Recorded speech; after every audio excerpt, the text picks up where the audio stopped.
Mm. Hello, everyone. Hello. So it is officially November 1, and I've officially done too much more work than the last time I talked about doing work. And now I've basically another job to add on to it. Some responsibilities, extra responsibilities, some other things happening in my personal life. And if y'all recall, I said that I work well under pressure. I believe I've said that on here. Well, Spirit heard me and decided to turn on all the pressure at once as I continued to procrastinate, as I continued to rest, honestly, when it felt like I needed to. And so, uh, yeah, it's all happening at once. So basically, I'm just going to get through this. Let's just pull this card right here, whatever this card is. And we'll pull the similar space up here. And let's see what you see is. We got the Knight of Wands, the front side, and the Six of Swords, the back side. Right? Yeah, this is interesting. I'm going to get into this real quick. The back of the Six of Swords looks like... I've actually seen the back of this card more than I've seen the front. The front of the card, you see the swords, and you see the backs of the ferryman and the woman. On the back side, that was the front side. On the back side, you see the woman and the ferryman. If I can get easy, girl. Maybe I should turn on the overhead light today. Because, yeah, I'm going to go ahead and do that real quick. But yeah, basically, I might have to end this abruptly. How do I wait? Maybe no light today.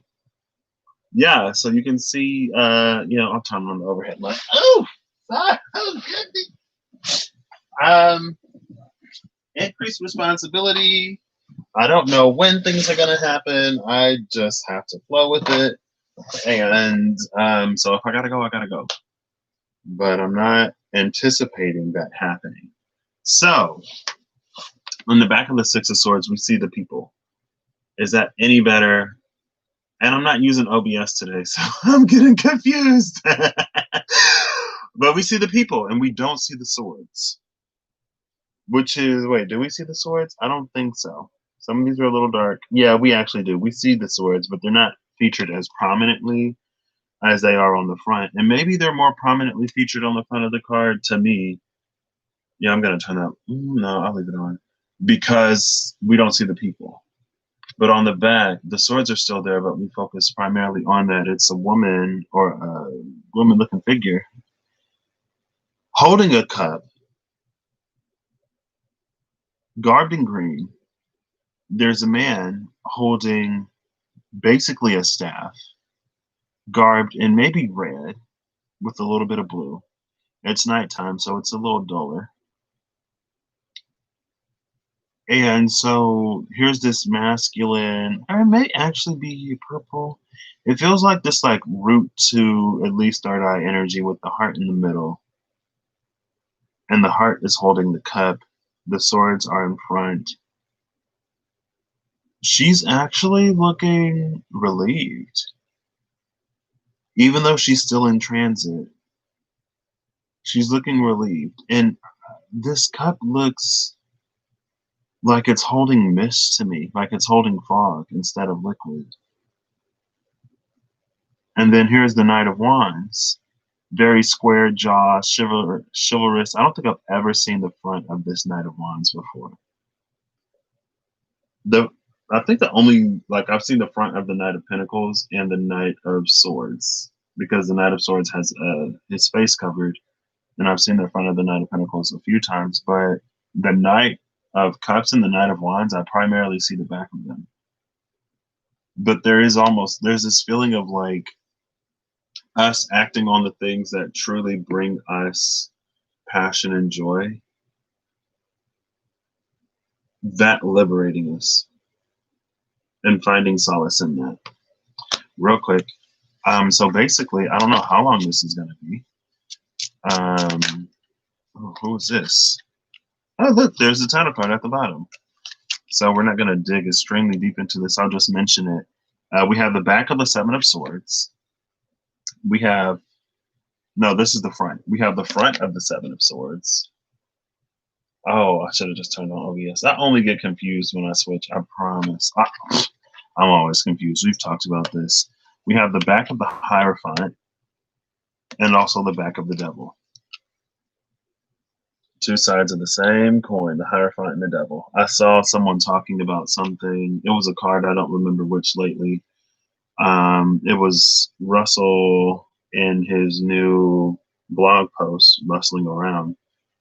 He said there was a character, maybe it was Janice or Giannis, and he in one hand held something 300, and then the other hand it was 65. It was like, that's the days of the year, but 300 would be the world, and 65 would be the Devil and the Hierophant. So it's like okay, well that card wanted to flip on. It would be the world in one hand with the Devil and Hierophant in the other. I'm like, oh, I've been saying this, like two sides of the same coin type of energy. Because they're both about control. One we consent to, which is the Hierophant. One we don't, which is the Devil. One we see as something that helps us, which is the Hierophant. One that is something that restricts us, which is the Devil. But they're both energies of control. The Queen of Swords and the Three of Swords, front of both of these is what was left. And the front of the Queen of Swords, I feel like this is being made wise by our heartbreak. This is us being made wise, because the back of the Queen of Swords is actually what's icy. So we ain't getting that icy queen with this. Or the back of the Queen of Swords. I think I said the Three of Swords, sorry. And with the back, it's like this. So the back of both of these, this is us being made icy with this pierced shield. What is that? Is that something growing? I think there may be something growing. But in the front,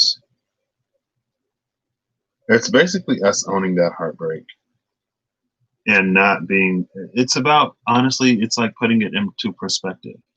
Because I feel like without perspective, sometimes it's really easy to make these broad, general statements and these broad, general life changes. And with the front of them, no, this is the back. Goodness, right? Yeah, with the back of the moon card here, it's actually the eclipse.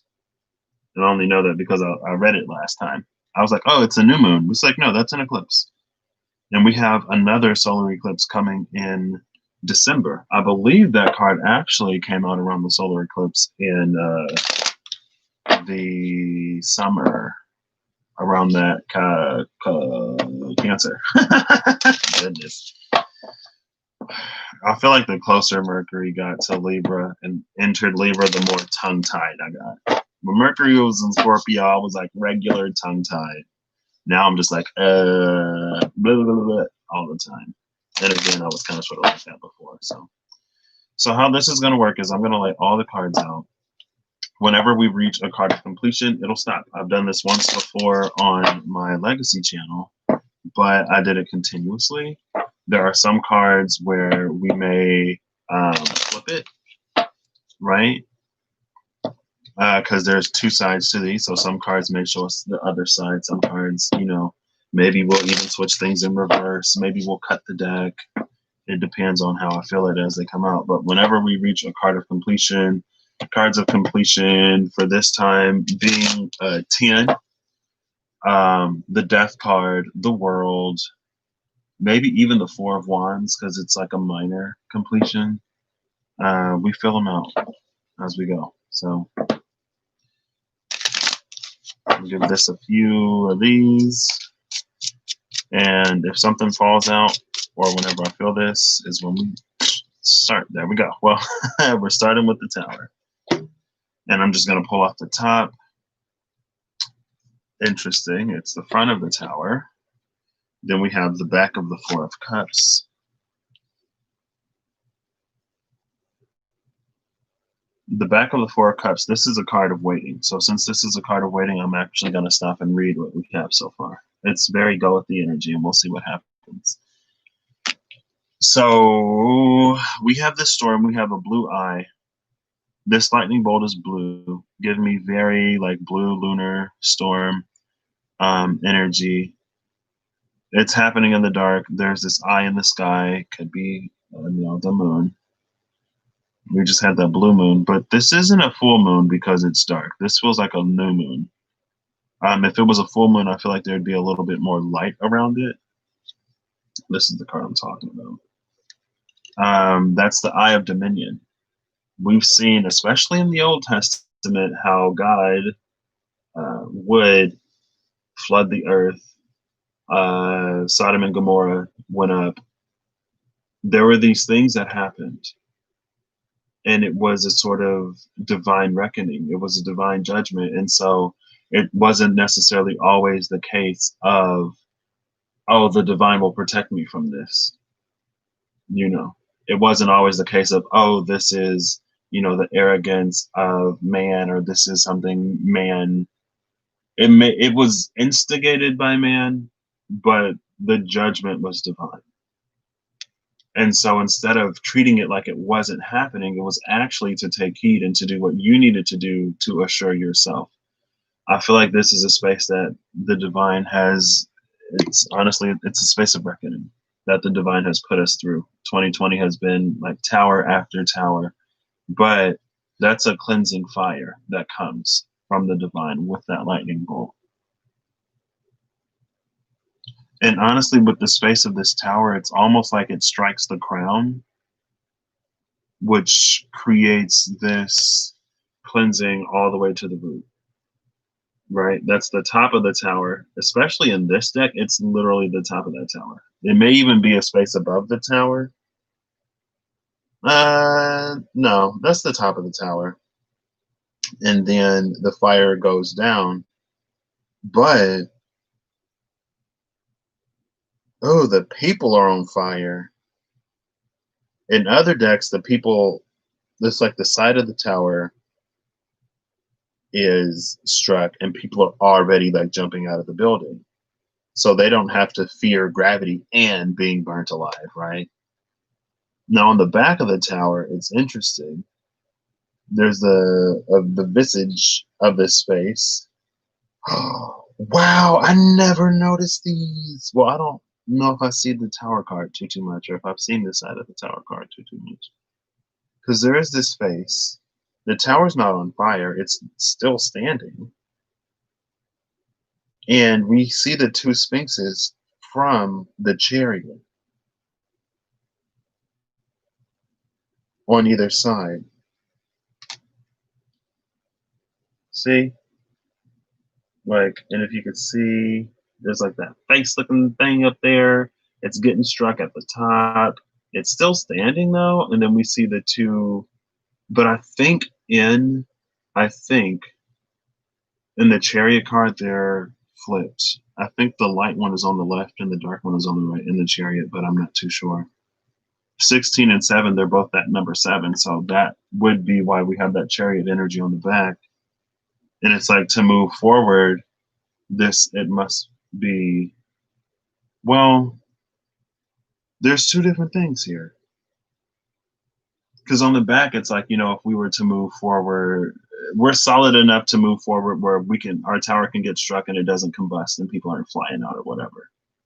On the back, it's not the case. It's like things wouldn't have hit us as hard as they did if a cleansing wasn't necessary, a purging wasn't necessary. But on the back, we see even the people are on fire. They didn't make it out of the tower in time. Y'all see him? Dude is on fire. Everything is on fire. But there's that little space between the top of the tower being struck and where the fires actually happen.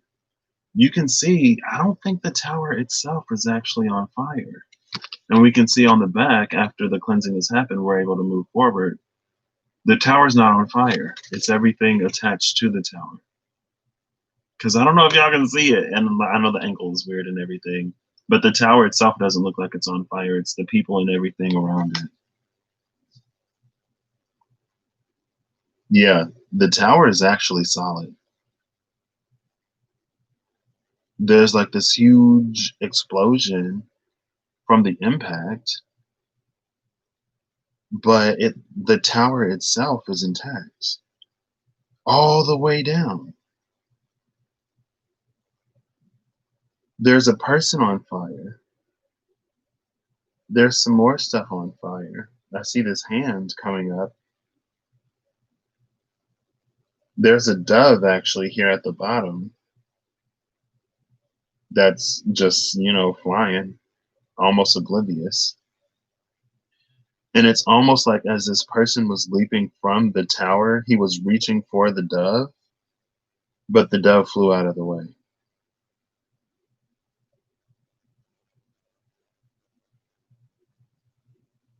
Hold up. Oh, only the people are on fire.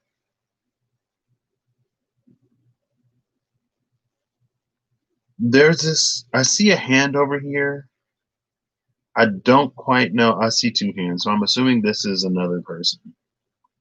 It's a little hard to see for me.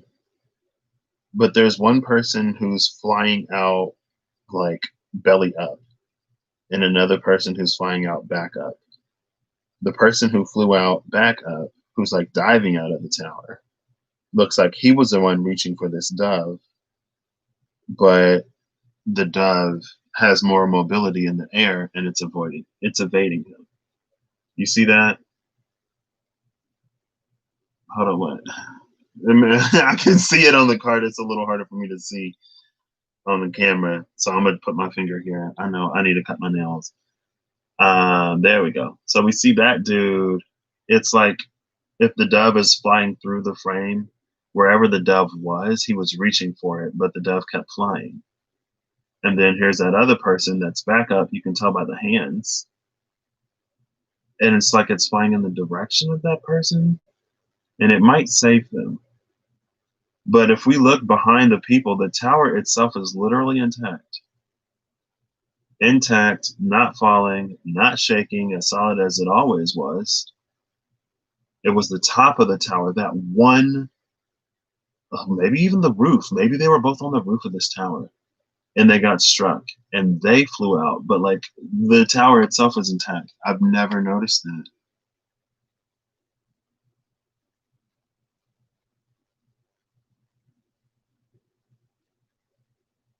And I feel like it's this energy of like the earth will be okay.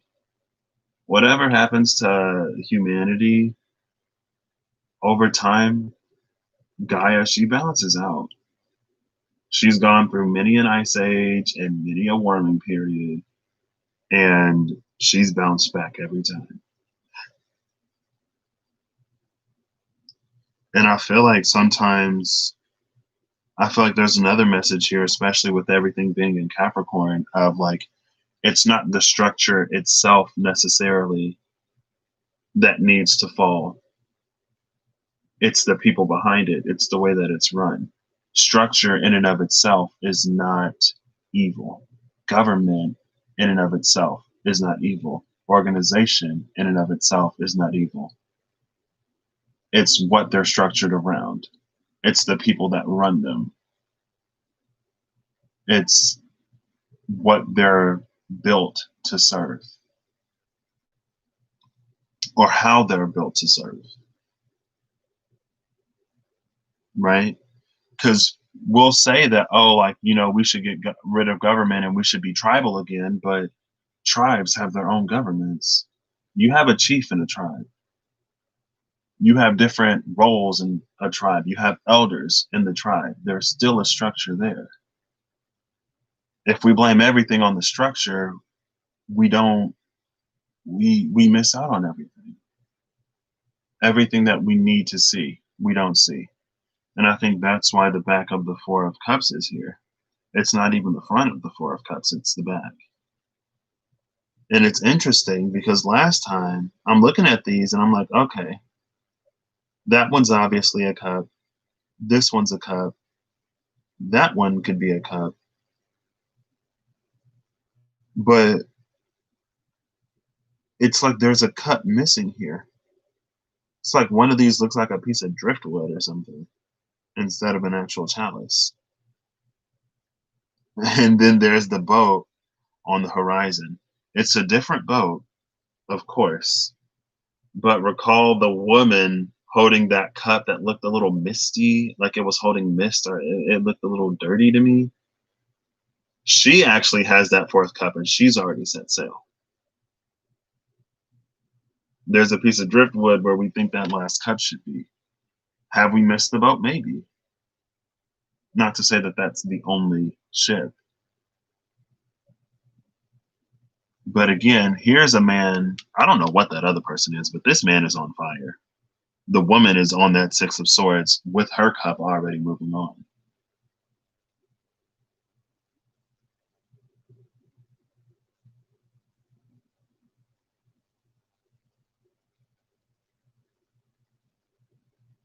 Everything is misty and shrouded, but or that's how I used to see this card, but now I see it's just like all of this is water, it looks like. And maybe this is white sand. I don't know. It looks like it's all water to me today. And there's a boat in the distance.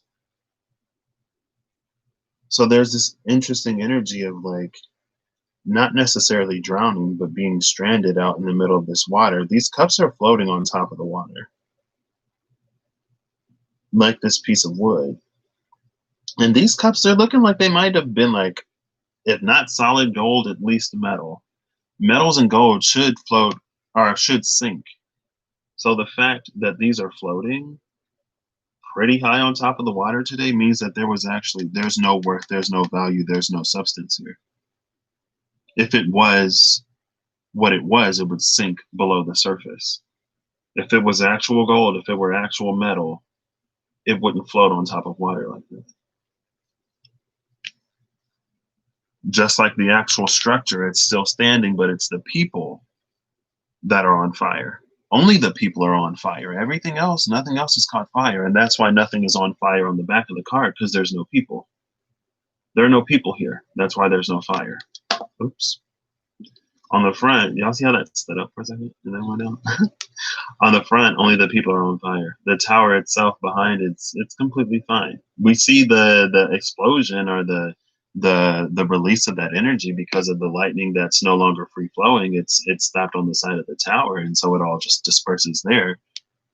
But that's this space of judgment.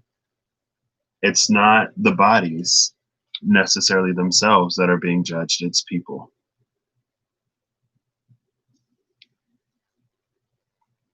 Okay. And now we're coming back with the Two of Wands. And so we're just going to fly through these because the Two of Wands is about, well, we'll leave a space actually, because the Two of Wands is about setting out on something new. So this little piece of the story is over. This is a different side. We have the back of the Empress, the back of the Knight of Cups. I told you I only see the backs of like the Knights of Cups and Wands typically. We have the back of the Nine of Cups. How am I going to do this? The back of the Nine of Swords, which I'll put here. The front of the Queen of Cups.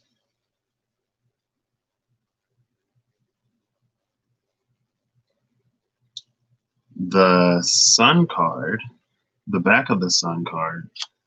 I think last time for the Sun I did something special.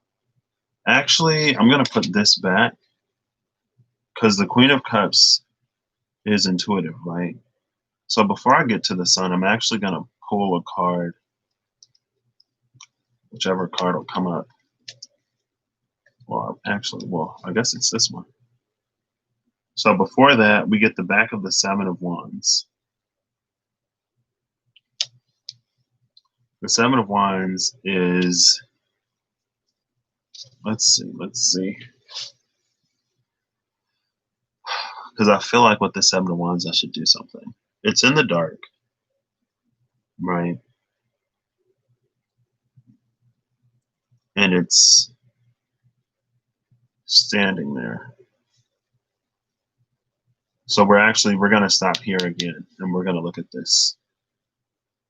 I could have done some other things in the middle, but I get it as a feel it. And we're going to look at this because the Seven of Wands is typically a card of having the high ground, having advantage, but in the space of night, with there not being like his wand, I believe, is down.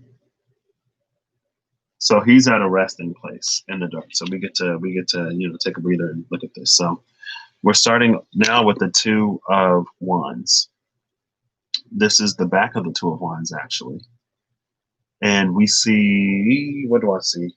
Because here's one wand right here. Where's the other wand? I don't necessarily see the other one. This looks like it could be our Knight of Wands. I only say that because it is the profile a little bit,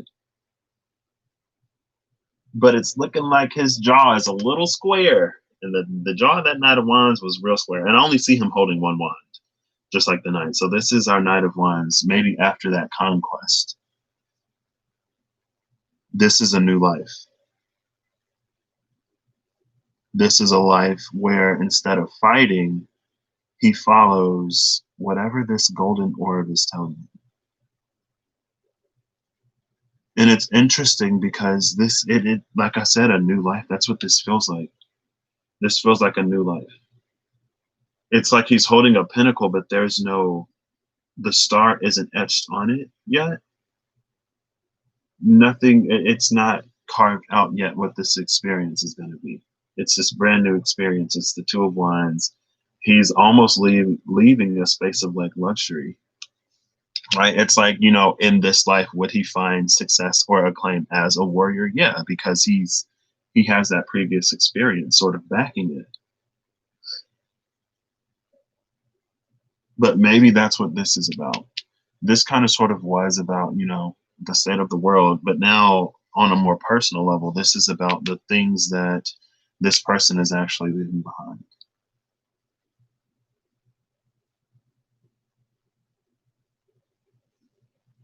It's a new life. So instead of safe passage on the boat, this is someone who ends up, it's like they wash ashore with no memory, no recollection of who they are.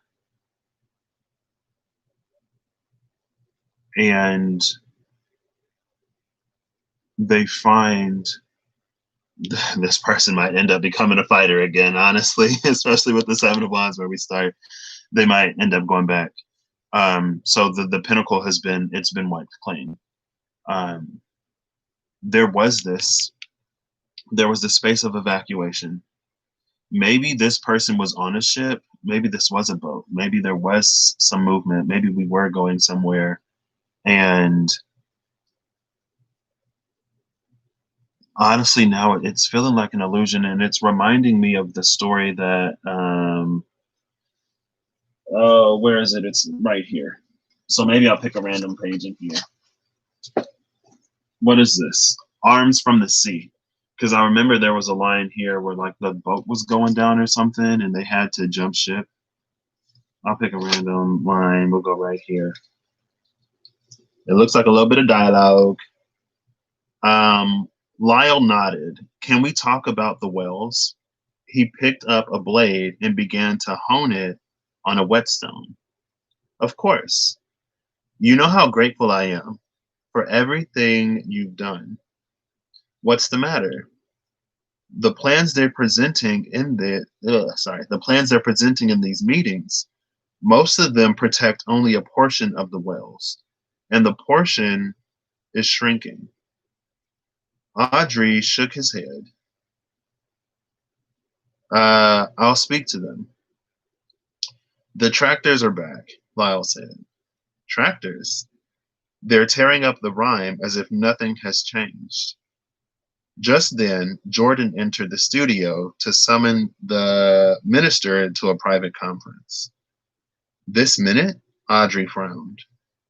With the chief of state, Jordan said. Ah, yes, certainly, of course. Will you join us for dinner? he asked Lyle as he hurried off.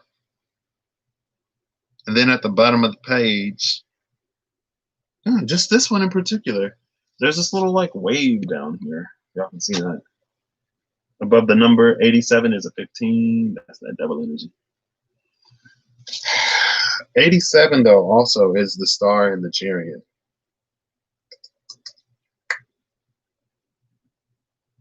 That was interesting because again, it's like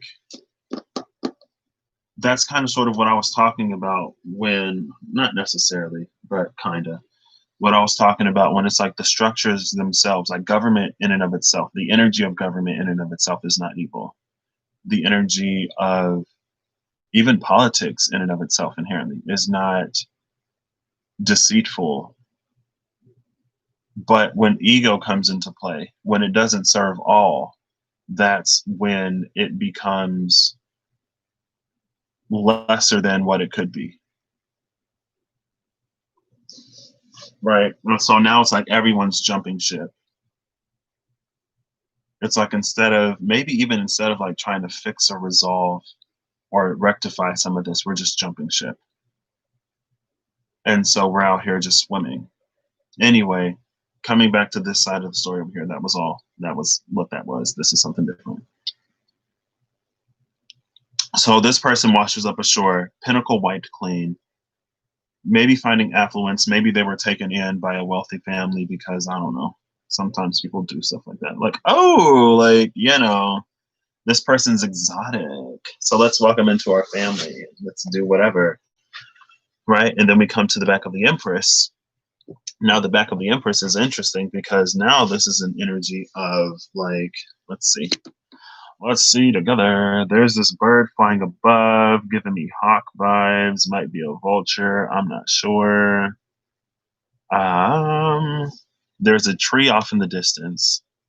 There are these flowers growing. It's almost like, honestly, the back of this Empress card looks a little bit more fertile than the front.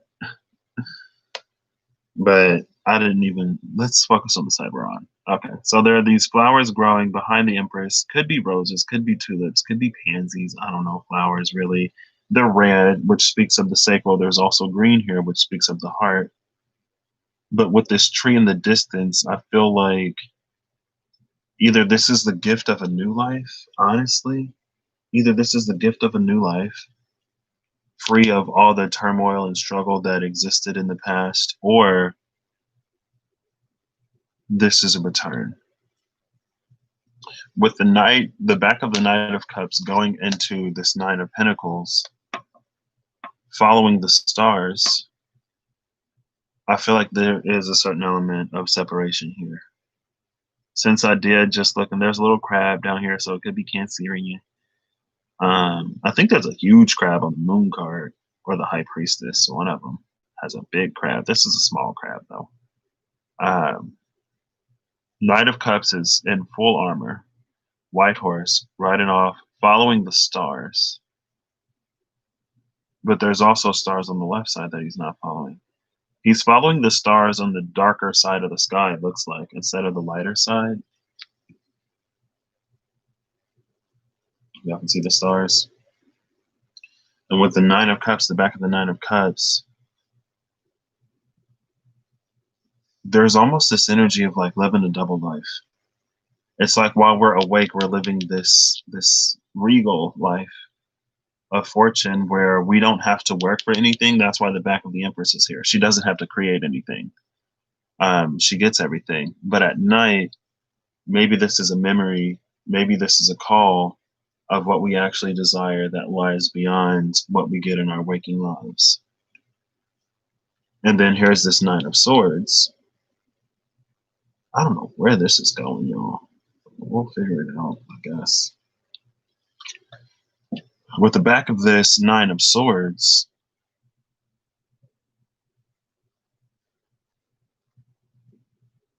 there's this element of an awakening. And I'm just going to go with it. It looks like there's a person sleeping in the bed next to this person.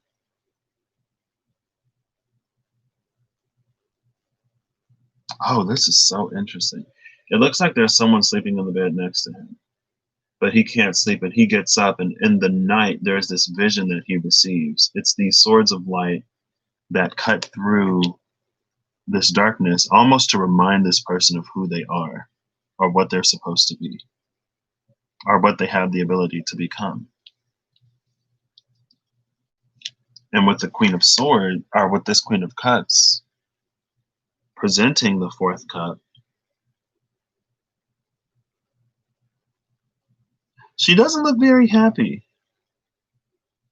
in this card. She looks alone. She looks sad. So low key. If there was, because there was the woman on the boat with the six of, like, the woman who got away, and then here's the man who was in this tower who ends up shipwrecked, marooned somewhere. It almost feels like she's missing him, because she has, like, she's safe, but not enjoying it like maybe she thought she would. And then here's the Seven of Wands in the dark. And I feel like this Seven of Wands, it's a choice, right? So going back to what this originally started as, I feel like there's a lot of things that have been coming up for review right now. And there are some people who are less affected than other people. Excuse me. And for those who are less affected, it's almost like with the back of this Knight of Cups, they're turning a blind eye to things that are actually happening. But it feels like it's getting to the point where they'll no longer be able to find comfort in avoiding it. Because if there's a fire and you don't put it out, eventually it comes for you. If you don't put out the fire before it reaches your house, then your house is going to go up in flames. And so there is an opportunity here to where, like, even if things are bad, they can always get worse.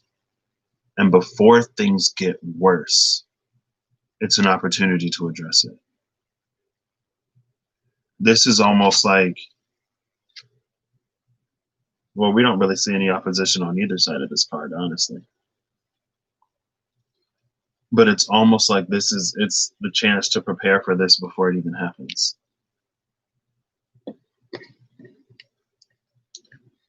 And then here's the back of the Sun card. With the back of the Sun, we don't even actually see the sun. It looks like there's this obelisk in the back. There are these warriors in the midst. There's this boy saying goodbye to the horse.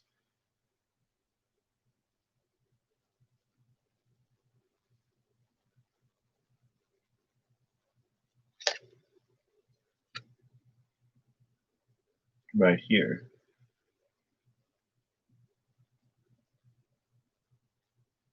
This is so, like,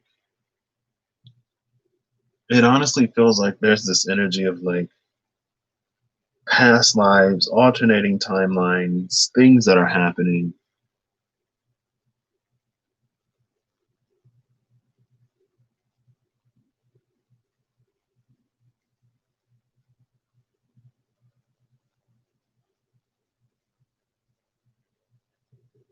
My mind is like blanking. I'm like, wait, where is this? It's just like, whoop, it just plopped into another dimension. And I'm just like, hey, excuse me? So we're just going to keep going with it. Okay. So here is the back. No, the front of the Five of Cups, the Three of Pentacles, the Ace of Pentacles, the back of the Ace of Pentacles, the back of the Three of Pentacles, the front of the Nine of Pentacles, the back of the Ten of Pentacles. That's our card of completion. Thank you. With the front of the Knight of Swords. I told you, it's like there's the back of the Knight of Cups. Here's the front of the Knight of Swords. Just there.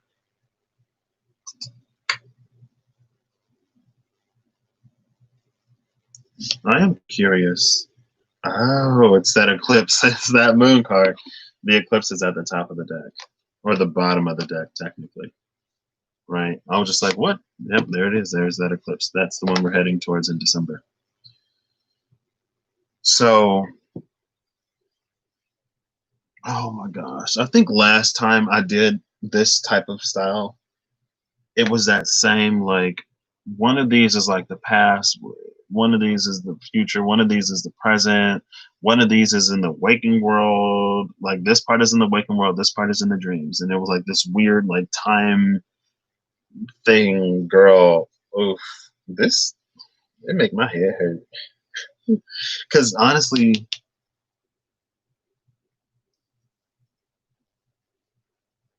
and let's just okay, maybe part of this is a vision.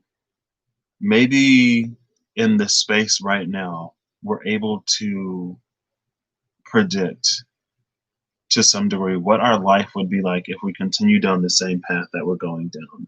And I feel like either we'll realize that we can find some sort of material wealth, but there may be a lack of fulfillment in it. Or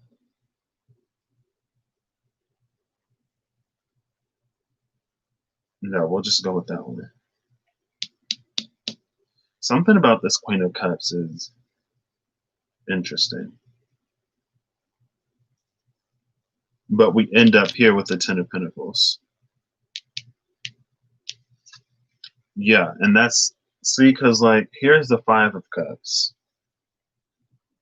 In this Five of Cups, there are two cups standing upright, three cups knocked over, and I can tell now that this third cup right here is a cup, but with the way that it's drawn, it still looks like that piece of driftwood because we don't see the stem of that cup. So it looks like it could just be like this log that's laying on the ground. We barely see the stem. I barely see the stem.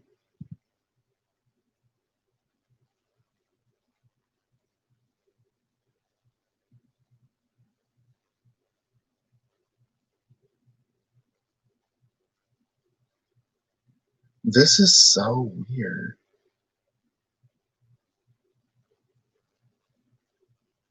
This is the front of the five. It looks like that person is content a little bit.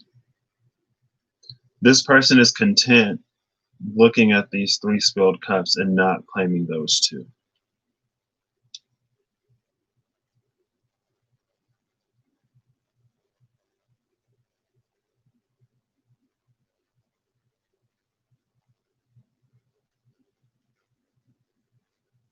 Okay.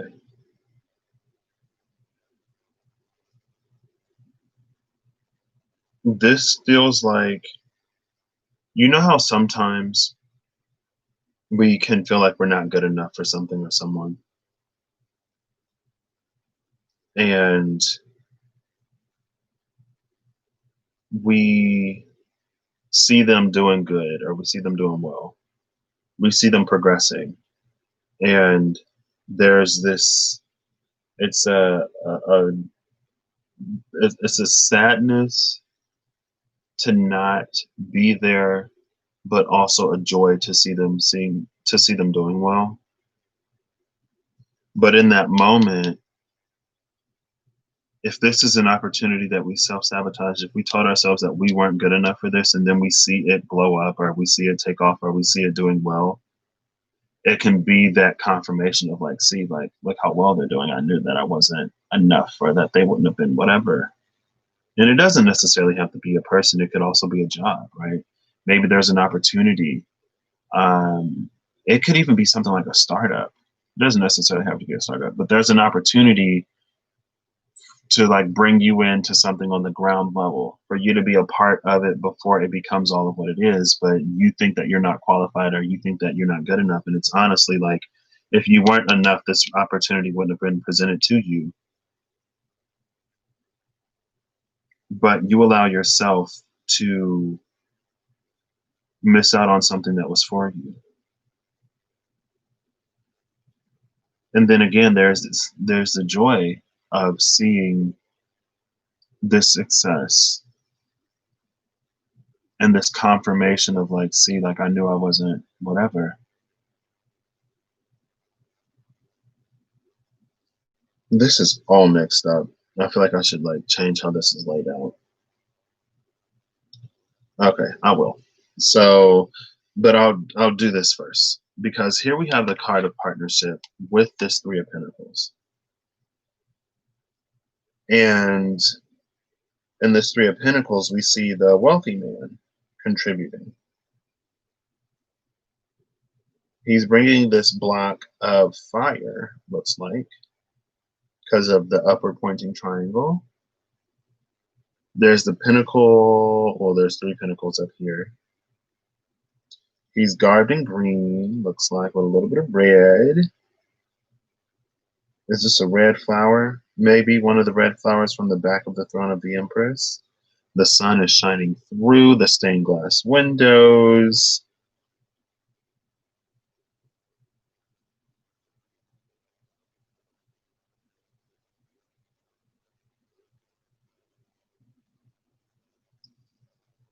This might be the same person.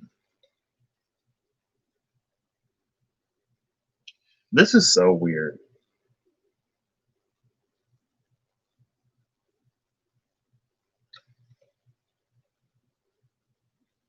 There's an energy of atonement here.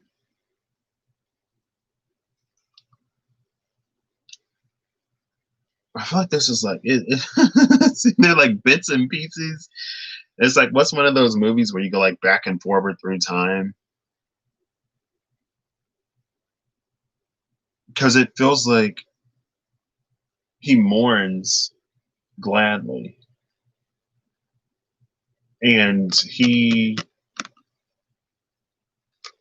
in a space of atonement, he works at this monastery, at this church or whatever, and he uses his affluence, which is what he's sort of working towards while not claiming what it is that he wants, really. And it's that, like, it feels like his way of atoning. And then here's the back of the Ace of Pentacles, the front of the Nine of Pentacles, and the back of the Ten of Pentacles. With the back of the Ten of Pentacles, we see the couple instead of the elderly man. Usually it's focused on the elderly man, the baby, and the dog, right? But this time we see the couple. The Nine of Pentacles, the front is this girl. Is she in a garden? In a garden. We see, looks like some of the flowers that was featured on the back of the Empress again. She's wearing like this floral light blue garment. There's a rabbit, which is about what, abundance and prosperity, maybe even fertility. And there's this archway, this golden archway.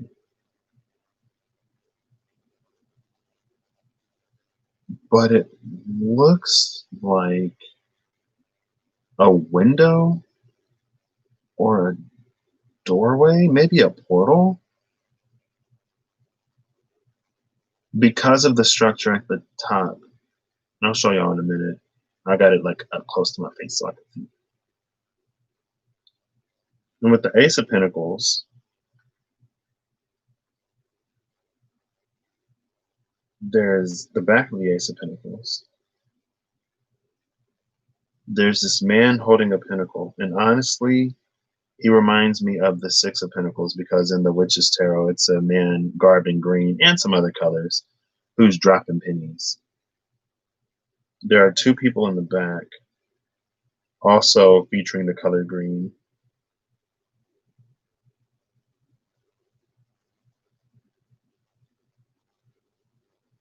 And maybe he's, because there's a window up here. It looks like there's a balcony to this building. And he may be bringing the pinnacle. I mean, the ace plus the nine is the 10. And that's literally the last three cards.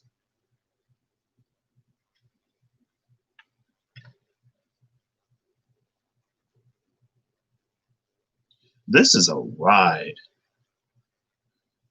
So let's assume, is he garbing green? He is. He is.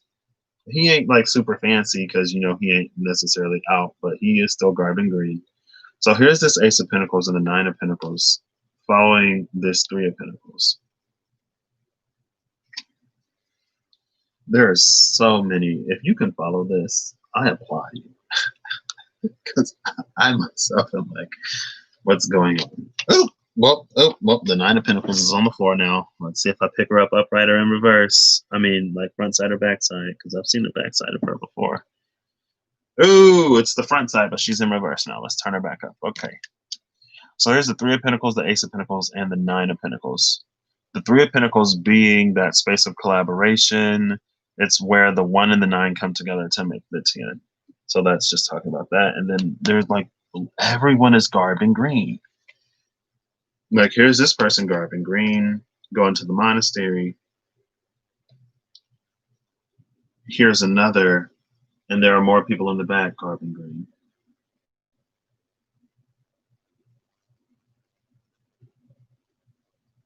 This may be like past lives, this life type of energy. And now, with this Ace of Pentacles, oh, okay. So it's coming together. With this Ace of Pentacles, I feel like he's offering this pinnacle to whoever lives up in that house. And it's probably this Nine of Pentacles lady right here. Now, here she is up there. Or see that window up there? You see his green cuff. He's bringing this pinnacle to her. Here she is with 9 pennies, but the 9 are smaller than this one. So it's like he bringing 1 pinnacle when she already got 9. So I don't think this is necessarily, even though it could be about money. But if you could see behind her head, all those like golden rays coming out at the top of that arch, that's why it reminds me of like a window or a door because of the gold motif or whatever up there. But it's also like radiating out of her head like one of those crowny halo-y type things. Oh, snap. And there's the dove. She has the dove on her hand. She has the dove on her hand that is here in this tower. That man was reaching for it but couldn't get. She's got it. I just looked at the back of the cards. She's got it. It landed on her. And again, she was the one that sailed away. And then together, and it's interesting because again, like we see the green cuff from, I'm assuming, this man. It could be it don't got to be man and woman. It's just how the cards are telling the story. Okay, she's wearing that light color. He's wearing that green. And the 10 of Pentacles, we see the couple standing together.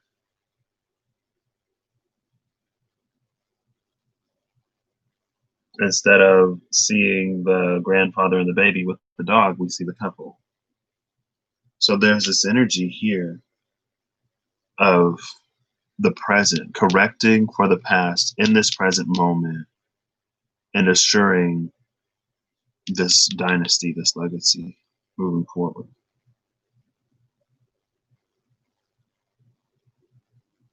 And so this kind of sort of does feel like past life, present lives, because again, we've gone from red to green. From the root, we've moved up to the heart space. And when we started this whole thing, it was blank, right? It was blank. There's nothing in that pinnacle. But now it's got the star etched into it. And the pentacle, as opposed to the pentagram, from what I know, and I don't know much, but the pentagram is basically an upside down pentacle. And the 4 points on the outside represent the 4 elements: earth, water, air, and fire. The 5th point that stands alone represents spirit. Now, when it's the pinnacle, it puts spirit above the worldly elements. When it's the pentagram, it puts the world above spirit.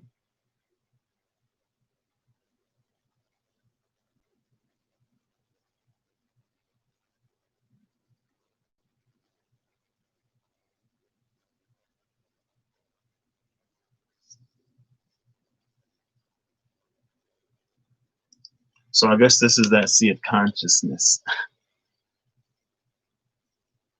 That's what this is kind of sort of feeling like. It's like this previous lives, present life, future lives type of energy. In the past, things ended not that great. In this lifetime, maybe we're born with our physical needs met, where we don't really have to, and it's not like we're not creative, but we're better off. We don't have to do as much, but there's something missing, this unfulfilled desire that kind of sort of haunts us a little bit. And then one day there's this vision of more that comes. There's this Queen of Cups who is sitting with her cup,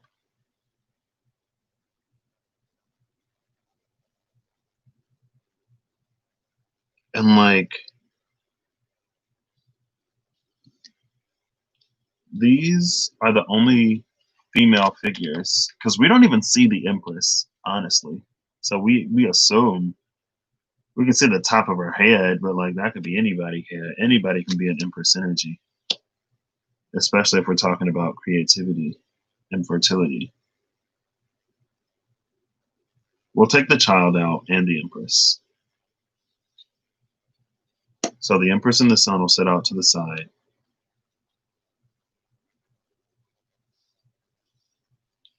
I guess the Knight we could also leave out, because the Knight could be male or female. But I want to. It's telling me a story. Okay.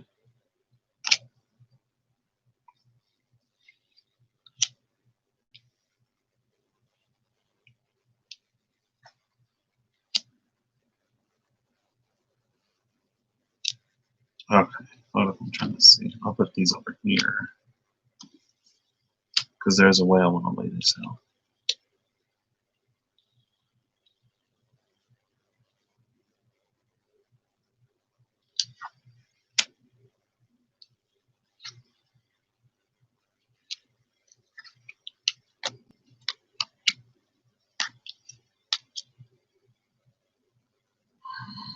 How do I want to do this?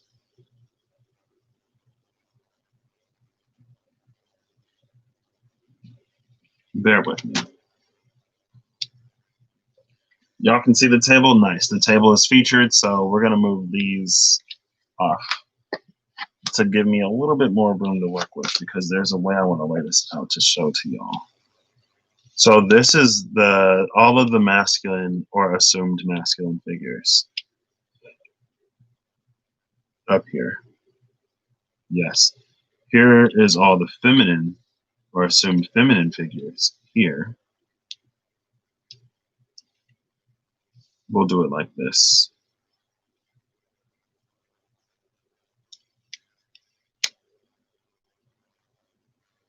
And then here is the result that comes off. Okay. So here's this masculine path up here. And again, if we take the Knight of Wands and the Six of Swords, we can get a little bit of insight into what this Tower and the Four of Cups was. Very much feels so past life now. And hold up, I'm gonna timestamp this. I'm gonna timestamp this because this is the breakdown. Oh, a whole hour in. Overview, wrap up, breakdown, overview slash wrap up slash breakdown, about 1 hour in. So it's like, for a quick reference, or like people don't want to watch the whole thing, check the description box. Boom, that's the wrap up. See if something resonates, and then you can watch the whole thing. Love that, because these are long. I want to do that more often. Anyway, so the tower, I guess if you join me here, well, no, I'm just going to continue and you can watch back if anyone does. So we have this tower with the Four of Cups. We have the Empress and the Sun over here. We have this masculine or assumed masculine line, Two of Wands, Knight of Cups, Nine of Swords, Seven of Wands, and the Five of Cups. We have the assumed feminine, Nine of Cups, Queen of Cups, this union point at the Three of Pentacles where they work together, and it results in the Ace of Pentacles, Nine of Pentacles leading into the Ten of Pentacles. So on the masculine pathway, is this person maybe born with a little bit more affluence, maybe born with a little bit more affluence, and because they have this affluence, it's like they stay at ground level with some things, right? But there's something missing. There's more that they desire, or this life isn't all that it's cracked up to be. Surface in the daytime, it looks amazing, but at night when things are quiet, they find themselves wanting more or unsatisfied in some way. One night they have a vision or an experience. It reminds me of a dream, right? Maybe this is even an out of body experience, right? Maybe that's their body on the bed, but that's their spirit that gets this vision, has this out of body experience or whatever, where these swords of light come in, cut through the darkness, and reveal to this person a vision of what it is that lies beyond, right? And between this vision and this Knight of Cups was this Nine of Cups, where we have that feminine figure kind of sort of floating around with her cup, right? Just doing her business. And here's like what everything this masculine has that doesn't really fulfill them. Here's the Eight of Cups down here, the Ninth Cup she's carrying, just floating up there. And then he has the vision of that here. And so it puts him on a path with this Seven of Wands to better himself basically in the space of this darkness, not maybe knowing what it is that he's preparing for, but preparing for it nonetheless. And then here's this Five of Cups, which could be failed endeavors in the past, that he is sitting here trying to put into perspective, but the Two of Cups is actually sitting off to the side. So with these together, there is something to be learned from these experiences in the past that prepare you for your future in some way.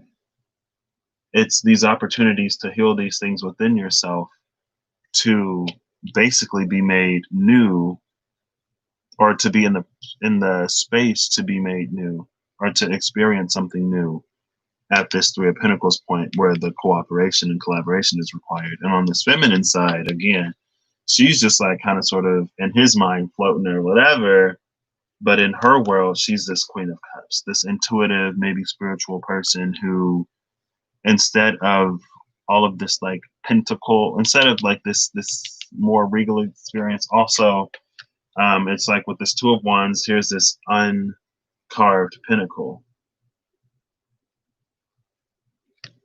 It's this golden orb with nothing in it, which comes in later, right? And she's doing all of this, but still unfulfilled in some way, unsatisfied in some way. But in the light, the dissatisfaction over here is in the dark. But over here, it's in the light. Like there's something still missing, that there's something not there. It's curating, creating this cup. It's working on this, like she's looking down into the cup, so her reflection is staring back at her. So this could be more internal work that she's doing, maybe not necessarily needing external experiences to reach these conclusions, right? We all work differently. Oh, there's almost a little bit of a flow between these two. And they're both kind of sort of mourning him, these three other cups, her just like in this pool within herself. And then they both arrive at this collaboration point. And pentacles are slow, right? Cups, cups, cups, wands, air, cups, wands.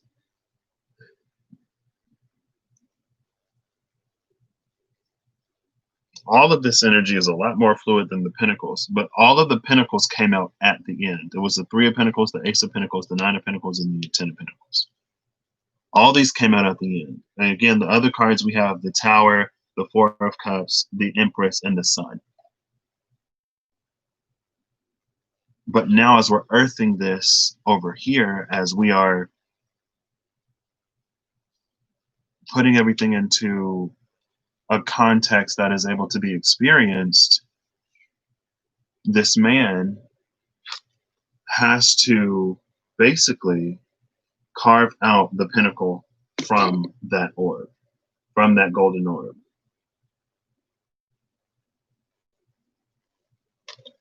Through the assistance of spirit, it puts everything in context. And then it's like he's taking that pinnacle up to that window. Well, here is her, abundant within herself. Like she's by herself. There's other people in his card, right?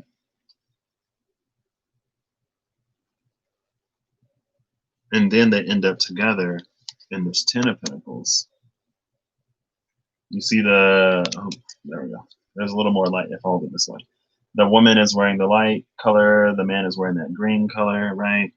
In the ace of pentacles, we can see the green on the hand. And this 9, she's wearing that floral gown thingy. That's what this is. Now, even if this isn't someone else and you, there's this aspect of yourself that it's like there are these two different aspects of yourself. There's this one aspect that requires other people to illuminate these things to you for you to see them. And then there's this other aspect of you that is self-regenerating. Or it could be two different people. Doesn't have to be. And the part that requires more work, because it's like we have to etch that in there, these 9 pentacles are growing. So all she has to do is plant the seed and tend to the plant as it grows. It's like with this one pentacle here and this one pentacle here, this person, this aspect, through experience and difficulty and triumph, has to carve that into this. And it's not necessarily like which is easier, because I feel like both of these paths are tailored to the person. But together, maybe they claim something that they wouldn't, that they couldn't in the past.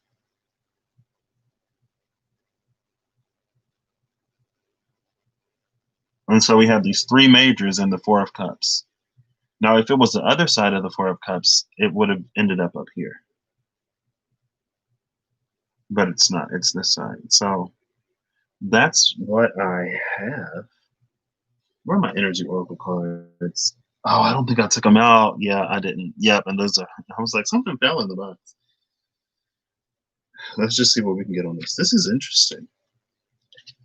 So I do feel like there is this sort of like past, present type of energy where maybe if this is about 2 different people, or even if it is you, it's about your past, the choices that you have in the present to collaborate and work together to come into this 10 of Pentacles, or it could even be a past life. And then there's this sort of, not necessarily unfinished business, but it feels like things that you had to learn, things that someone else had to learn, working on yourselves and then coming together and being what maybe didn't exist before. Can I get an energy oracle card on this? Oh, that's a whole bunch. Girl, this too much. Oh, it's only what, 7? We'll look at them. So we're starting with the door to spirit, which I love. Because I feel like with the door to spirit, again, it's just like how we all learn in different ways. We all spiritually evolve in different ways.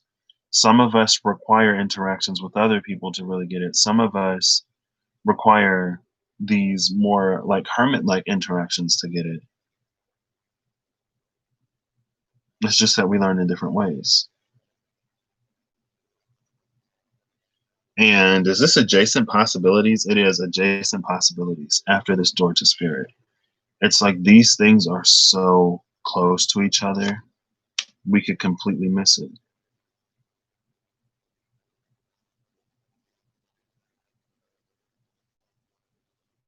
Because it's almost like there's a certain amount of work that you can do, and then there's a certain amount of work that others can do, and you don't find out until you bring it together whether it works or not, right?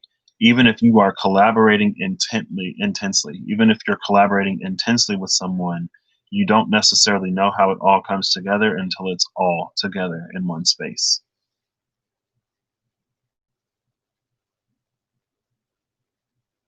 And with this Three of Pentacles being the affluent side, this is the man with money instead of the monk.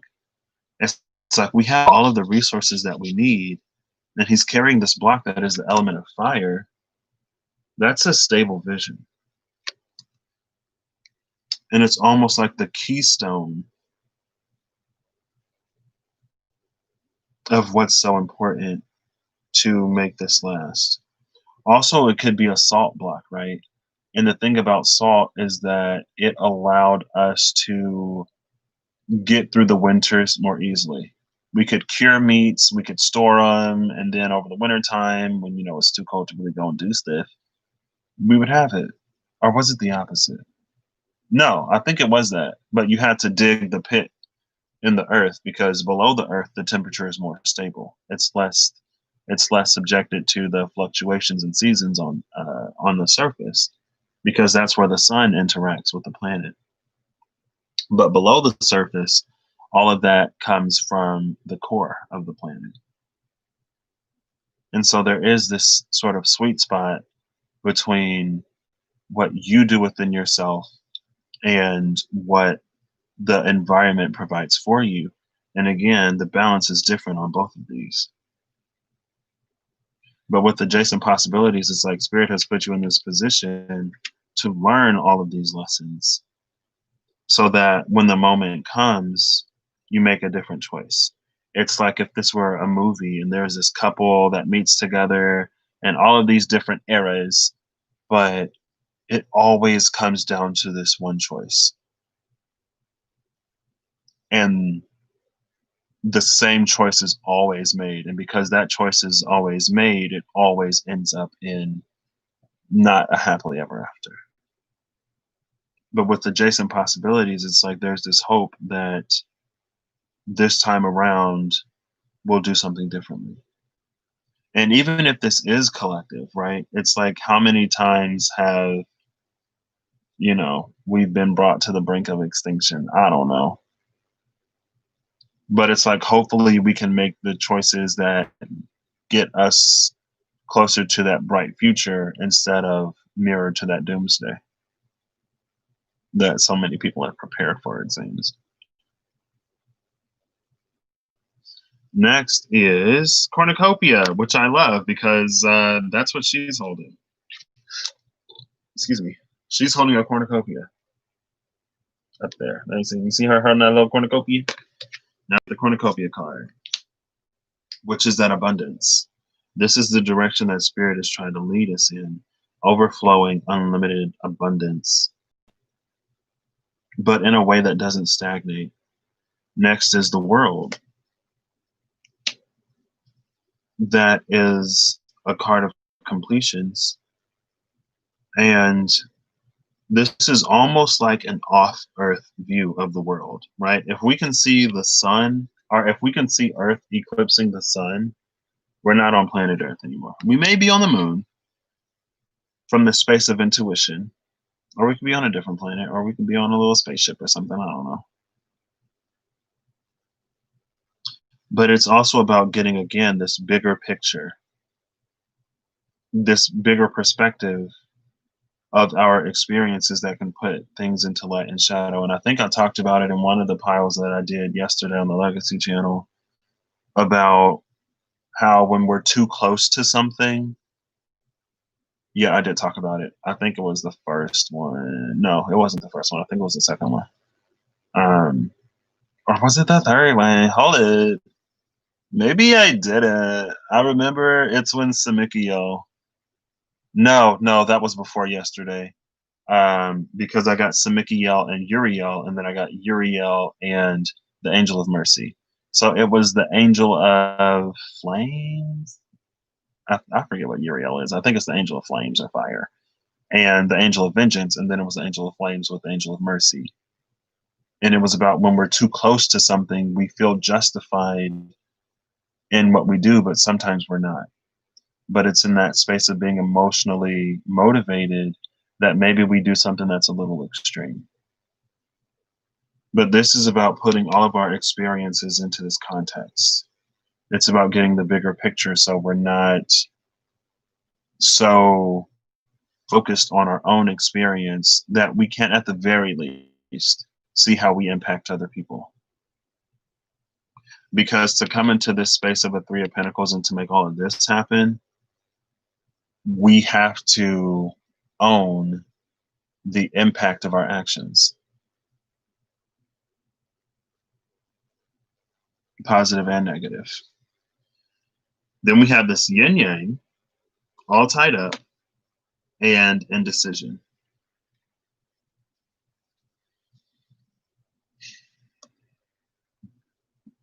I don't know where I wanted to put these up here. Maybe I'll do that. Yeah, because that's how I wanted to do it. So down here is indecision leading to all tied up and yin yang into the world. Bottom of the deck is strategy. Now I think this strategy, if we talk about pre-life contracts or whatever, it's just the strategy of, let's close the loop. There we go. What's under strategy? Deceit. I feel like deceit under strategy is how easy it can be to get lost in certain details sometimes and not see the complete picture.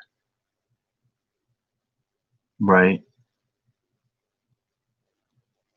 It's when we get overly attached to how our experiences affected us to the point where we can't see how we then project that out into the world ourselves.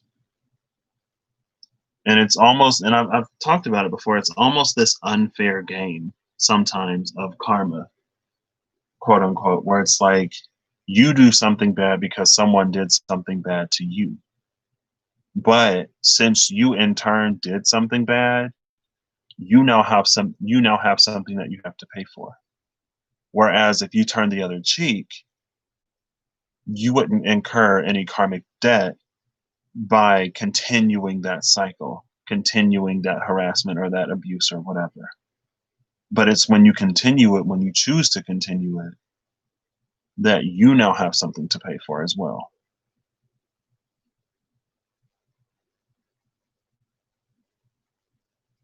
But getting down to this, so coming away from the world, we have yin yang. I feel like yin yang is knowing when to receive and knowing when to express.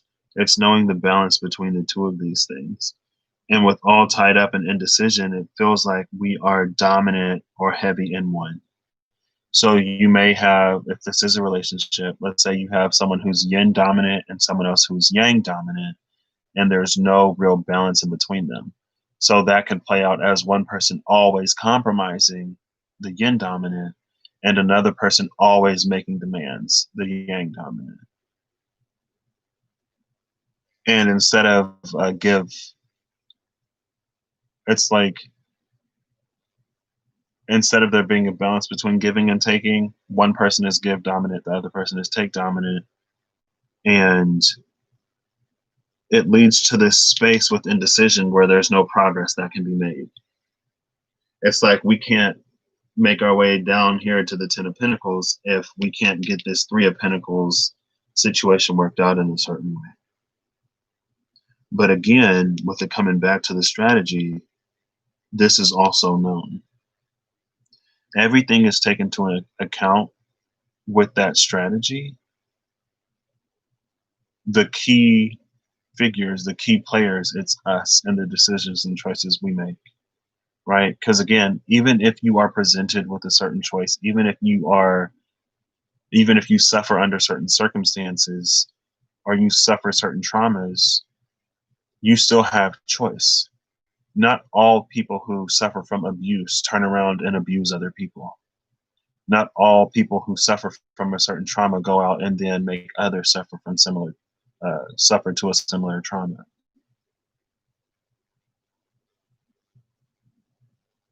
Not all people who are taken advantage of then go out and take advantage of other people, right? Not all bullied people turn around and bully other people. There's always a choice.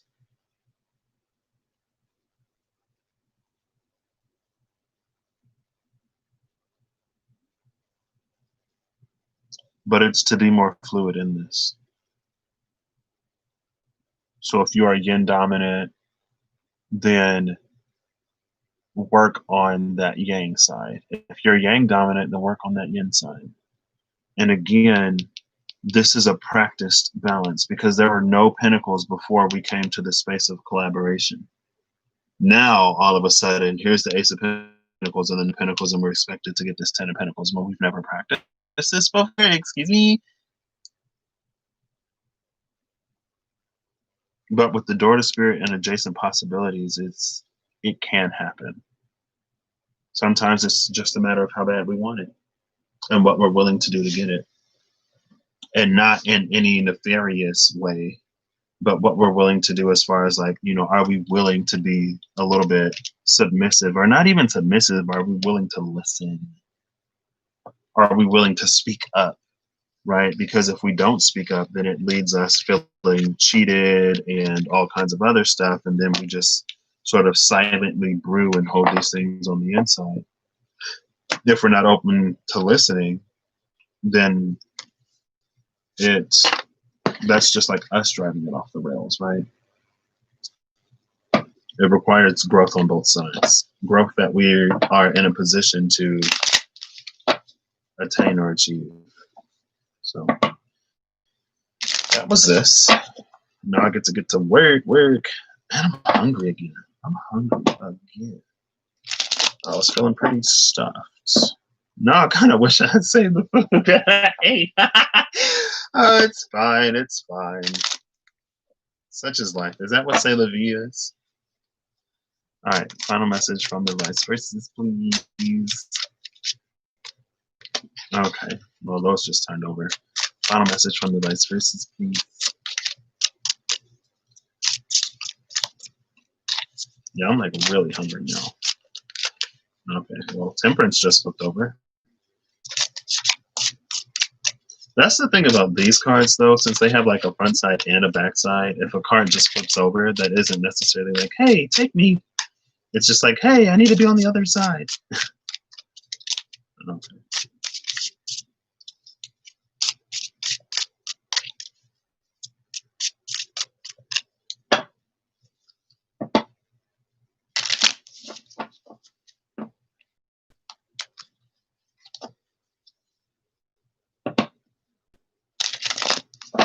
Okay. Try to get that one on better.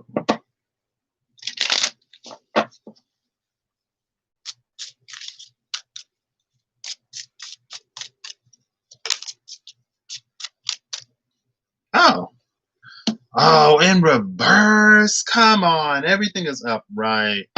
Oh, snap. Well, here we see the back of the King of Cups. Why is it the back of the King of Cups? Why is it the back of the King of Cups? Cups. The back of the King of Cups. See the back of his head. We see this staff. It looks like it has a lotus on it and a cup. No mud, no lotus. I feel like it's a space of maturity that is happening in a way that we can't necessarily see yet.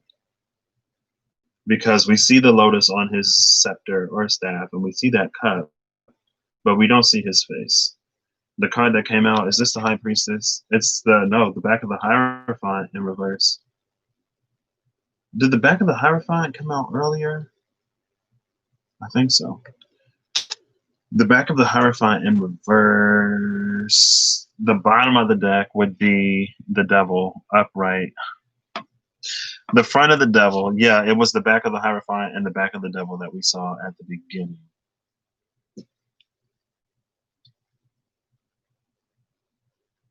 So with these being this way, the King of Cups is facing the Devil right now.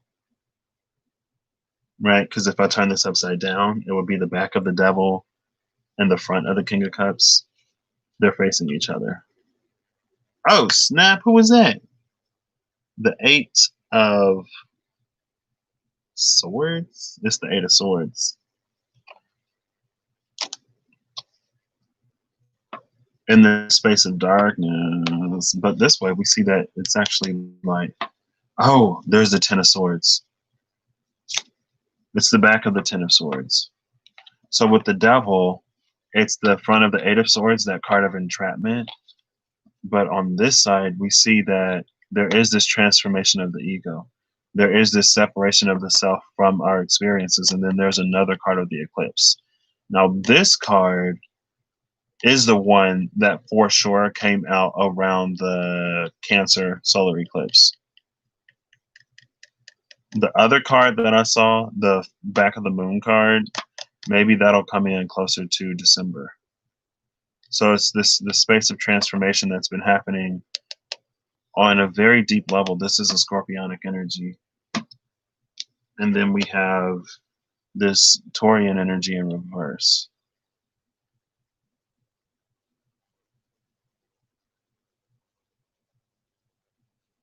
I feel like there are these things. I'm going to put it back upright because this is an all upright deck, but I'll read it in reverse. I feel like there are these things that bind us. And maybe that's what we're discovering with the Devil card facing the King of Cups. There are these things that bind us, that restrict our emotions, that restrict us emotionally, or that restrict our ability to express our emotions or to mature. And we're sort of starting to realize that to continue to hold on to them is for us to continue to be trapped. And so with that Ten of Swords, we're going through this space of freeing ourselves. And I think with the Hierophant in reverse, it's that energy. It's like a devil energy, the back of the Hierophant in reverse. That's how behind the scenes, how that, not only how it controls us behind the scenes in ways that we thought were right and just, but we're now realizing are maybe not necessarily. Maybe ways that reinforce some old programming that needs to be rewritten.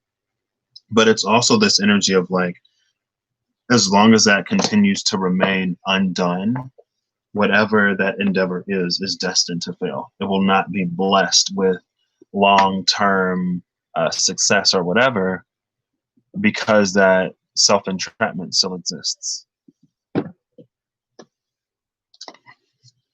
So maybe that's why the back of the King of Cups was there. Still got a few things, and there's the Sun with this deceit. Still got a few things to work through. Ooh, maybe self-deception, right? Falling prey to an unhealthy ego. And it's like, I feel like even sometimes when our ego isn't necessarily healed, it still does what it does to try to protect us, right? Sometimes, in some ways. Self-sabotage is to prevent, disappointment or hurt or pain from happening, but it doesn't necessarily have to be that way. That was quick. That was quick. Who was this? Archangel Gabriel. 5th chakra. time to use your voice. Bottom of the deck is the door to value. It's time to speak up on the things that you're worth and to listen. I feel like there's a speaking and a listening here because that's a part of good communication. It's a balance between speaking and listening.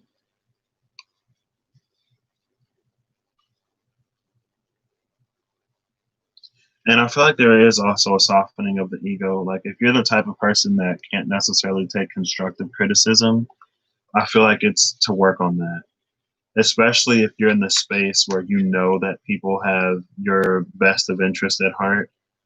If they say something, it's not necessarily to tear you down or to make you feel bad or whatever. It's just to be like, hey, like this is something that you do that you need to be aware of because it affects you or it affects your success, right? This is something that you do that maybe understandably it's to prevent this bad situation or that bad situation from happening, but where you are currently, it is preventing some good stuff from coming in. So that's what I got. It's been an hour and a half. Didn't necessarily expect that, but I hope that you find something in here that is of use. That is of use to you. If you watched, because that would be great, right? I hope you have a good whatever whenever you see this, and I hope you're acting in alignment to make the better and the best your actual reality, right? Make it a pinnacle. It's not easy. Sometimes you gotta etch it, carve it yourself. Sometimes you gotta plant it, tend to it, and tend to it, and tend to it until it grows. But at the end of the day, it's always worth it.